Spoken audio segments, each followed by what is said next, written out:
Anthropic didn't start out by acting like every other AI company. They weren't the loudest, they weren't the flashiest, they were the adults in the room, the responsible lab. They understood danger while others chased demos. But as the saying goes, you were supposed to destroy them, not join them. Over time, Anthropic got loud, not with product hype, but with fear. Open source is dangerous. China is dangerous.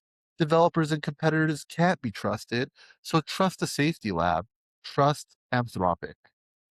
But this week, that trusted judgment call was called into question.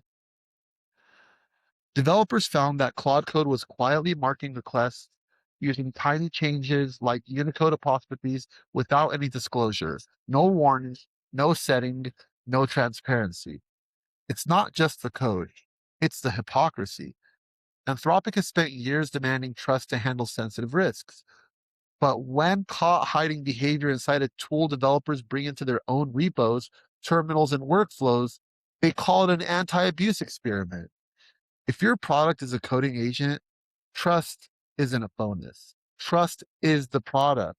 If developers have to reverse engineer the truth, you didn't disclose it, you got caught. I'm Andrew Peltecki, and welcome to Prompt Injection.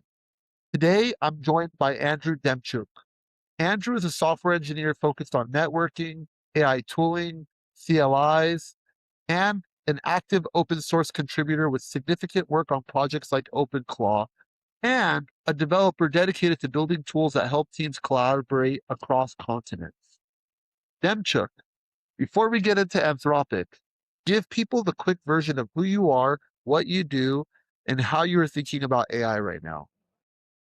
Yeah, sure. I guess I could be called a software engineer. I mostly live in AI networking, AI tooling, command line stuff, and I spend a lot of time in open source, including my time as a maintainer of OpenClaw. So day to day, I'm building tools that help teams actually work together across different countries and setups. On AI right now, I'd say I'm somewhere between excited and wary. These tools have made me feel faster, and they've let small teams punch way above their weight. But the time, I guess the I guess more of my real workflow I hand over to them, the more I care about what they're doing, and when I'm not watching, I suppose. So yeah, I think this is where my head is in all of this. Perfect. And that is why I want to start with the bigger question before we get into the technical details.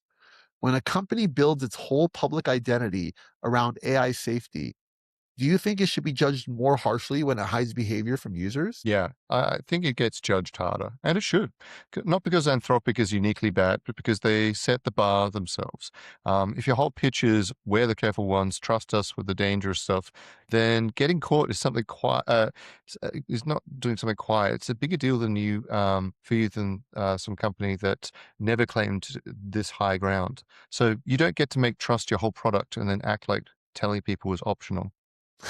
Seriously. Well, let's lay out the basic version of the Claude Code story. A developer analysis claimed that Claude Code was using hidden prompt markers. The claim being shared is that Claude Code was classifying users through signals like time zones, domain, and API related keywords using things like Unicode apostrophe swaps and date format changes. People online immediately reached for different labels: spyware, spyware like behavior, steganographic marking, request fingerprinting, anti abuse watermarking. And I'm less interested in the softest label than in looking at the actual behavior that's going on here. Because the uncomfortable part is simple. A normal user was not supposed to notice this. This was not a checkbox. It wasn't a console warning. It was not a clear line in the interface saying, Claude Code may modify hidden parts of your prompt so we can classify your environment. It had to be discovered. People went looking for this. And discoveries feel different from disclosures. A disclosure says, we respect you enough to tell you. A discovery says, you were not supposed to find out, bro. That is why this story hit developers so hard. Claude Code is not just a chatbot, it's a coding agent. It enters a developer's environment, it touches code, reads context, and can become part of their workflow. So when hidden behavior is discovered inside of that kind of a tool, the question is not only whether this specific marker was harmful, the question becomes, what else are they doing? Andrew, when you first saw this, Did it feel like normal anti-abuse behavior to you, or did it feel like Anthropic crossed the line? Well, both, honestly. And that's the uncomfortable part. So the goal is fine, stopping resellers, stopping distillation. Every platform fights abuse. So this is how they cross the line for me. Two things. One, they changed the contents of my prompt without telling me, not the model's answer, my input, the text I typed on my machine. Two, they obfuscated the detection list. They XORed it, they base64'd it. So even if you did crack open the client, you couldn't just sit there and read what it's checking for. The second part's the tell. You don't scramble anti-abuse rules so your own paying users can't read them unless it's part of you expects them to eject once they do. So to be more precise, it's because everyone keeps reaching out for the word spyware. It didn't grab my files. It didn't open some back channel. It's a change to text that was already leaving my machine, not a secret upload of anything new. So it's not data theft. It's someone who wants to jump in and say, hey, that's fingerprinting, not surveillance. Sure, they're right. And I take the correction, but it doesn't help Anthropic because the real charge is the narrower and it's a lot harder to argue with. They modified my prompt in secret and they hid the logic so I couldn't check it. So for a company whose entire brand is trust, that's worse than if they'd just been loud about it. That is the key tension. And actually, I do not like calling this simple fraud detection because that makes it sound cleaner than it is. This was not someone stealing a Netflix password. This was about Anthropic trying to trace access, resale, proxy routing, and suspected distillation. In other words, they were afraid someone else was using Claude Code to train or improve another model. Maybe Anthropic has a business reason to fight that, but do not dress it up as a moral purity. Anthropic is an AI company. Like every major AI company, it built value from enormous amounts of human created data, books, code, websites, writing documentation, public work, the internet itself. Did every person whose work helped train these systems meaningfully consent? No. So when Anthropic acts shocked when someone might use Claude Code outputs to improve another model, the hypocrisy is almost funny. It's a bigger thief pointing at a smaller thief saying, hey, you can't steal from me. Stealing is wrong. And yes, we tolerate some of this because AI is useful. It can make builders faster, students stronger, and small teams more capable. But usefulness does not make Anthropic noble. It does not give them permission to quietly add tracking behavior into tools used by paying customers, especially developer tools, especially tools people bring into their repos, terminals, files, credentials, and company workflows. If Anthropic wants to fight distillation, fine, fight it. But do not secretly mark customer prompts and then hide behind the word safety when people find out. Look, after that story started spreading, Therick from Anthropic replied on X. The explanation was that this was an experiment launched in March to prevent account abuse from unauthorized resellers and protect against model distillation. He also said stronger mitigations were now in place and that the behavior should be rolled back in the next release. That reply matters because it kills one of the easy excuses. This was not some emergency response from last week. By Anthropic's own explanation, this experiment had been sitting there since March. So the critique is not the government forced them to do something weird overnight. The critique is simpler. This was a choice, a product choice, a trust choice, a decision to put hidden behavior inside a developer tool and not clearly tell users what was happening. And that brings us back to the basic question. If it was defensible, why was it hidden? Demczuk, where is this line between protecting your model and spying on your own customers? Because that is what people are reacting to here. It is not just Anthropic wanted to stop distillation. Is that they were willing to hide tracking behavior inside a tool their paying users trusted. Well, let's say I'd say so. On the spying question, disclosed anti-abuse isn't spying. Every platform does it. So what tips it over is silently rewriting a paying customer's prompt on their own machine, and then hiding the logic so they can't check it. So that's the line for me. It really comes down to telling people what's happening, I don't see a need to see every rule, but one sentence in the release notes something like, "We ran anti-abuse checks when you point Claude code at a custom endpoint," and most developers would have shrugged and moved on, keeping the classifier itself private, and that's fine. So what I can't get past is even being told the thing's running on my machine. So, and the release notes that are part of really gets me. They pulled this out in an update, and the notes are all Sonnet 5 and pricing. That's the whole thing.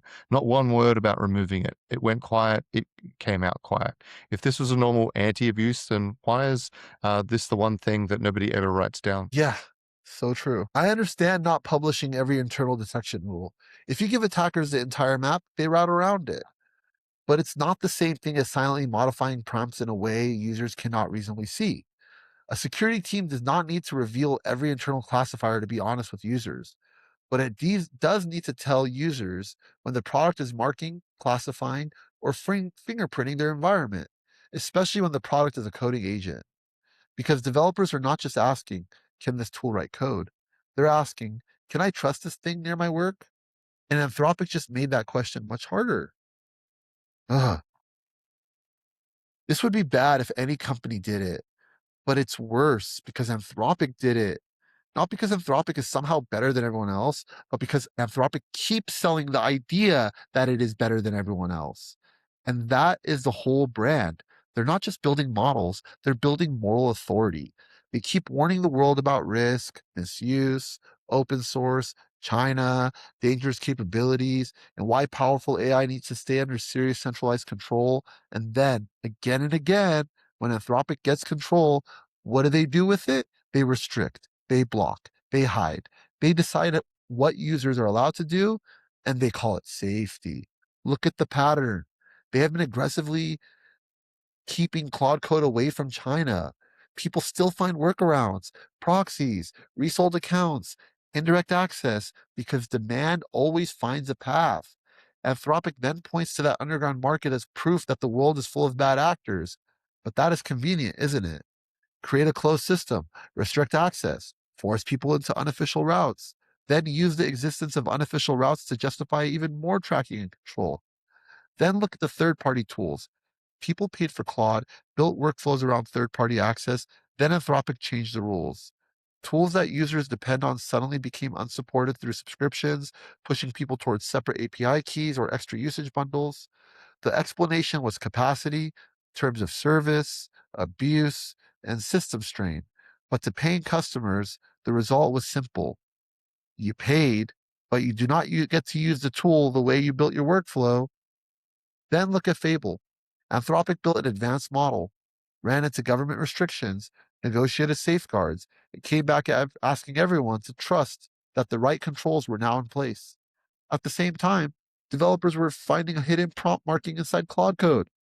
So when Claude Code gets caught with hidden request markers, I do not see one isolated mistake. I see a company wide pattern. Anthropic wants control who gets access, how tools are used, which routes are allowed, which countries are trusted, which developers are suspicious, and which competitors get to build. And every time, the language is the same: safety, security, responsible deployment, misuse prevention, bad actors. At some point, you have to ask, is this really safety? Or is it a company using safety to justify control? Anthropic is not the adult in the room. Anthropic is a powerful AI company using fear, safety language, close control to protect its own position. And this Claude Code story is not some small technical scandal. It is the mask slipping. Andrew, am I being too harsh here, or is this the right way to read Anthropic? Not as the saint of AI safety, but as a company that uses safety as branding while still acting like a power seeking platform. Well, there's certainly a pattern emerging, and just before this podcast, I was made aware of the fact that with Fable, in its release, someone had discovered that in the logs, it actually was disabling itself if the question wasn't too difficult. It's something that nobody was able to pick up on until somebody looked. And when Anthropic were questioned about it, the lead developer said, "Oh, we didn't think anybody would change the logs." So I think the patent read is fair. So, but I'd be careful about the timing, about turning it into a villain origin story. There's no room for somewhere where people were twirling their mustaches. But what's more true and honestly scarier is that when a company really believes that's the responsible one, it stops noticing when it crosses a line, because every bit of control feels justified for the mission. But I do want to sharpen one thing because it's the strongest part of the patent, and it's vague and isn't vague at all. That third-party tools point you made. Well, right around the same time as the marketing, Anthropic puts in their own terms that you can't use your subscription login inside other people's harnesses, Codex, Cursor, and the tool behind OpenClaw. And then they went after those same tools for dressing up as the real Claude Code client. Now, the engineer quoted explaining that the ban is is the same one who he replied about marking. It doesn't look like a stray bug in one corner of the product. It seems like it looks like one effort. Some people pointed at keeping you inside their own tool. The prompt marking is that effort leaking into your prompt. For me, that's where what moves from oops to policy. So no, I wouldn't call them evil. I'd say they've built a worldview where they're hiding some things from users, and users can feel that it's their grown-up choice, which is exactly the blind spot you'd expect from a company whose whole identity is being the careful one.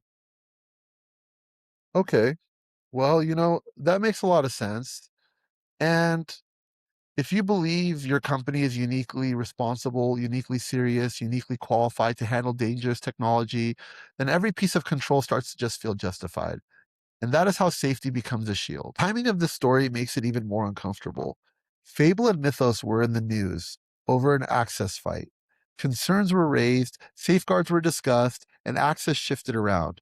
So Anthropic is currently asking for trust on multiple fronts, from developers using Claude Code, enterprise customers using its models, agencies evaluating its safeguards, and the public that has been told Anthropic is the responsible AI company. And right in the middle of that, developers are asking, wait, why is there a hidden prompt marking inside this tool? That is a brutal combination. To be clear, I do not think we should claim the Claude Code marking was caused by Fable or Mythos situation. The timeline does not support that, and the experiment really started in March. But the stories connect thematically. They are both about control. Who gets access? Who gets monitored? Who gets classified? Who gets blocked? Who gets trusted? And who gets to decide? That that is the larger story. Anthropic wants the authority to manage risk. Fine. Then it has to accept the burden of transparency. You do not get to ask for extraordinary trust while offering ordinary disclosure. Andrew, when AI companies become this powerful, should users expect more transparency from them than normal software companies? Well, yeah, and for a concrete reason. It's not just a vibe. A normal SaaS app runs on their servers. This runs on mine. So Claude Code sits in my terminal right next to my source, my ENV files, my credentials. The blast radius of a hidden behavior in a local dev agent is bigger than just it can be for like a web app.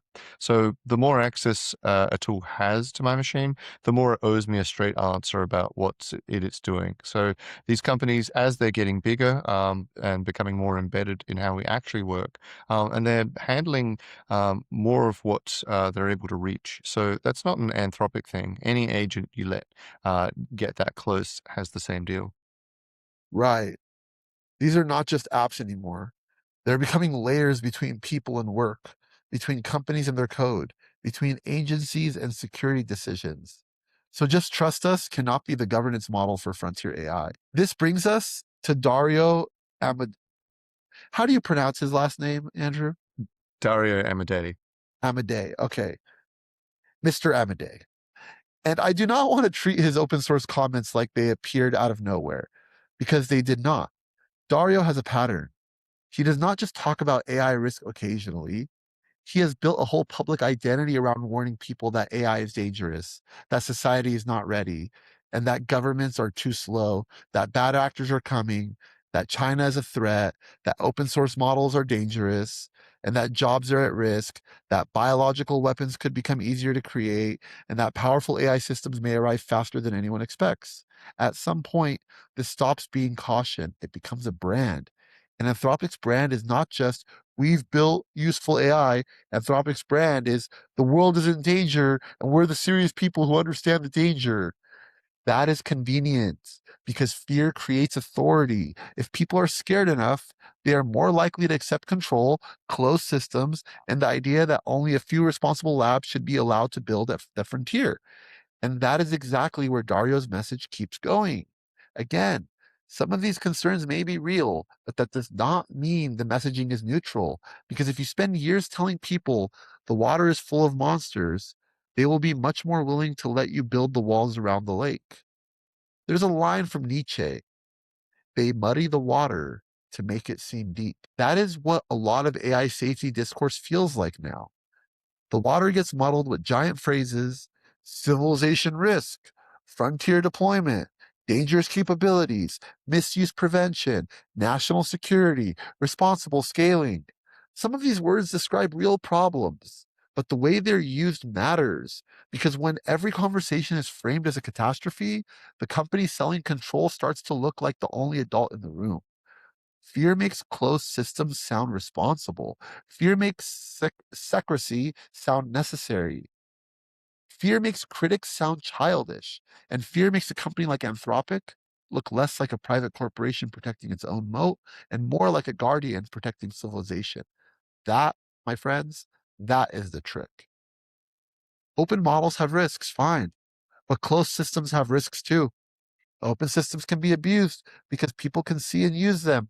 Closed systems can be abused because almost no one can see what they're doing. And this Claude Code story is the perfect example. If a tool is open, people can expect it, debate it, fork it, remove what they don't trust, catch suspicious behavior earlier. If a tool is closed, users have to hope or reverse engineer or wait until someone else catches the behavior. So when closed AI companies say open source is dangerous because users cannot be controlled, the answer should be maybe. But closed AI is dangerous when companies cannot be trusted. And right now, Anthropic has not earned the level of trust it keeps demanding. Andrew, do you think Dario's safety messaging is really about protecting people? Or has it become a form of power, a way to make Anthropic's control look moral? Well, I don't think it's fake. So I don't think Dario is lying about the risks. Some of it's real, but I'd separate the concern from their incentive. Fear is really useful if you're a company that sells control. If everybody's scared of open models and bad actors, then closed, centralized, only the responsible labs get to build starts to sound like common sense. So instead of a business strategy that happens to benefit the people making the argument. So I don't think it's a conspiracy or anything. It's more that what they believe just happens to line up with what keeps them on top. So, and it's this week's a real good reminder that closed has its risks. And when a closed tool misbehaves, you don't get to see it. You just have to catch it. Exactly. And this is where the open source debate gets intentionally muddy. People say open source AI like it means one thing, but it does not. Sometimes it means open code. Sometimes it means open weights. Sometimes open data. Sometimes a restricted license dressed up as openness. So when a closed lab attacks open source, we need to ask what they're actually attacking. Are they attacking dangerous, unconstrained release? Or are they attacking user power, inspection, and competition? Because those are not the same thing. Because this week, the risk was not that users saw too much. The risk was that users were not supposed to see it at all. The reason this episode should not just be about one hidden marker is because the marker is part of one larger pattern. This is what happens when a company spends years telling the world that fear justifies control. Anthropic's public identity is built around responsibility. But again and again, the company's preferred answer to risk seems to be more central control: control over access, release, routes, devs, trusted systems, and the narrative itself, all under the banner of safety. And maybe some control is necessary. I'm not saying every model should be dumped online with no safeguards. But if control is the answer to everything, Eventually, the user becomes the thing getting controlled. That is what people are reacting to. It is not only did Claude Code change an apostrophe, it is why does the safe AI company keep treating users and trust like something users owe them instead of something they have to earn? Because trust is not a slogan. It is not a page on the website. It is not a CEO warning Congress about risk. Trust is a behavior, and hidden behavior destroys trust. Andrew, do you think Anthropic understands how this looks to devs, or do you think they're so deep inside the safety mindset that they see this as obviously justified? Well, I don't think they feel it the way developers do. From inside, this probably is read as a reasonable anti-abuse experiment. From my side of the terminal, it reads as the tool I trusted was doing something it never told me about it, and it hid the evidence. So the exact behavior, and we're basically living in two different versions of it. So, and we'd been meaning to take it down. Line kind of gives it away. So if it were obviously fine, you wouldn't have to be meaning to take it down. Some part of them already knew how it would look. Anthropic's defense is predictable. They will frame this around unauthorized resellers, model distillation, account abuse, all the things we've already listed in hopes that they can further block competitors like China trying to extract value from Claude. And yes, some of those problems exist, but that does not end the conversation. That starts the conversation because every company that wants more control has a reason. Every hidden mechanism comes wrapped in a version of safety, security, or abuse prevention. The question is not whether Anthropic had a reason. The question is whether that reason justified hiding this from developers, and I don't think it did. A company can be right about abuse and wrong about secrecy. A company can care about safety and still damage trust. A company can have a real business problem and still choose a bad method. And if Anthropic wants to be the responsible AI company, the standard should be higher for them, not lower. So, Andrew, do you think safety is becoming too easy of an excuse in AI? Like once a company says the word safety, everyone is supposed to stop asking follow-up questions? Completely. The word safety gets used like a stop sign. Like once you say it, nobody's allowed to ask the next question. And it should be the opposite. The second a company says, we did this for safety, the right response isn't, yeah, okay. It's cool. Walk me through it. What did you actually do? Who signed off? And, what did the users know? And what could someone audit?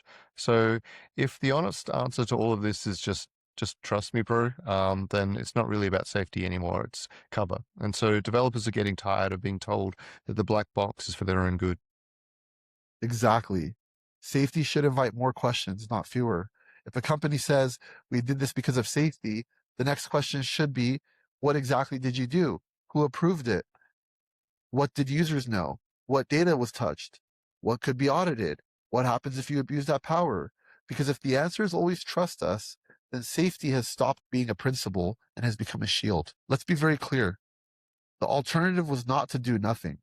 Anthropic could have fought distillation without hiding this from users. They could have said, Claude Code may include anti-abuse markers when routed through custom endpoints. This helps us detect unauthorized resell and distillation attempts. Here's what is marked. Here's what is not collected. Here's when it activates. Here is how enterprise customers can audit or disable it under contract. Would everyone have loved that? No. Would people still debate it? Absolutely. But it would have been a debate. Instead, it became a discovery. And that is the difference. A disclosure gives user a choice. A discovery makes users feel like the choice was taken from them. Andrew, what should Anthropic do now if they actually want to repair trust with developers? Well, the fix is boring, which is kind of the point. A real write-up, not a tweet.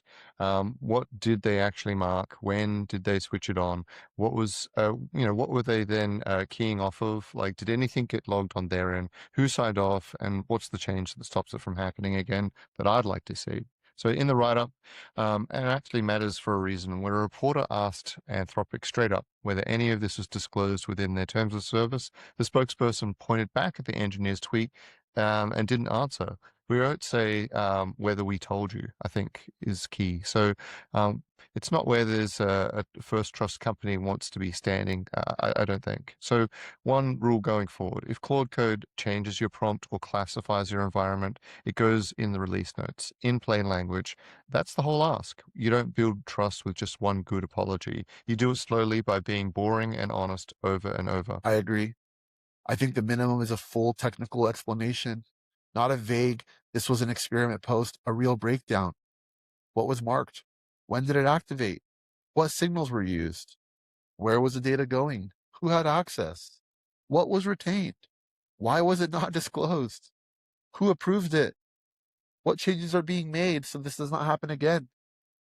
If they want to be treated like the responsible lab, this is the standard. Not sorry you noticed. So where does this leave us? I do not think the answer is blind open source. And I definitely do not think the answer is blind trust in closed labs. Open models have risks. Closed models have risks. The question is not which side gets to pretend it's pure. The question is, how do we build AI systems that are accountable to the people using them? Because if a company wants to call itself safe, safety cannot just mean control. It has to mean consent, disclosure, auditability, and the humility to admit that users do not owe you trust because your brand says responsible AI. Trust is earned. If developers have to reverse engineer the truth, you didn't earn it, bud. Andrew, final thought. Give me the one thing Anthropic should do next if it wants developers to take it seriously after this. I'd say get ahead of it. Put the whole thing out themselves before anybody forces them to, and treat it like an incident report, the way a serious infrastructure company would do after an outage, or an airliner does after a safety incident. Not because the law is making them, but because they've decided to. Right now, the story is they got caught and they deleted it without a word. And the only way to change that story is to be more transparent than they've ever had to be, just once, and let that reset the bar. Do that, and this becomes the moment they grew up. Don't, and it's just another episode of a pattern. That is a good place to end. This was Prompt Injection. Use AI, question the people selling it. I'm Andrew Peltecki. Thank you to Andrew Demczuk for joining us. We'll see you next week.